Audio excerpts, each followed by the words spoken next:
and also the absorption. That is why you see in some areas the budget has slightly gone lower, but doesn't mean that those areas do not need resources.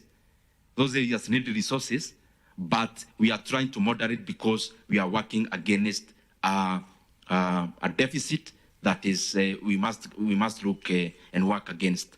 As I come to the close, I want to thank the members of this committee and all the members of parliament.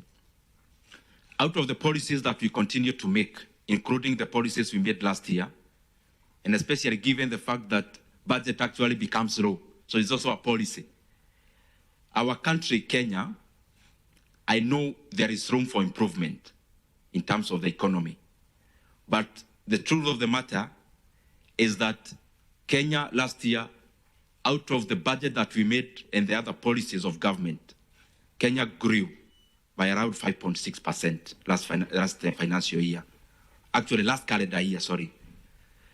And therefore, that made Kenya among the 28 fastest growing economies in the world.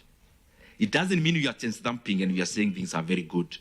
It means at least the policies we put in place are bearing fruit. But also that then calls us to do even more. Why? I shouldn't be telling Kenyans that GDP grew.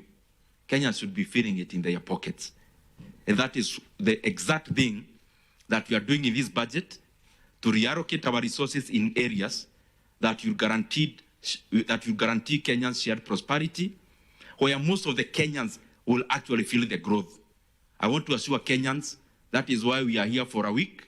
We'll be here next week because the policies we are making, we want the farmers of this country to feel the economy, those with small businesses to feel the economic growth, so that this eventually translates into shared prosperity. Lastly, I also want to say that we have seen some quite improvement in our currency. I'm saying these things because they are all related to the budget.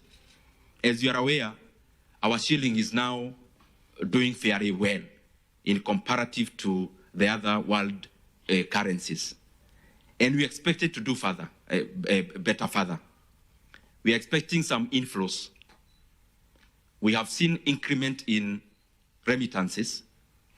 There are some resources we are expecting from our development partners, and we are sure that Kenya shillings will continue to gain ground. Because once we let our Kenya shilling actually operate on the basis of market forces of demand and supply, then the country do not need to use any expenditure in stabilizing our currency. Those resources that we then put as reserves can actually be expended to other areas.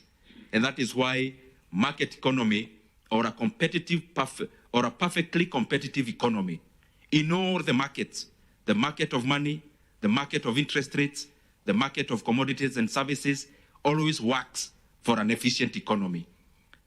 Efficient markets generally and ultimately brings efficiencies to the economy.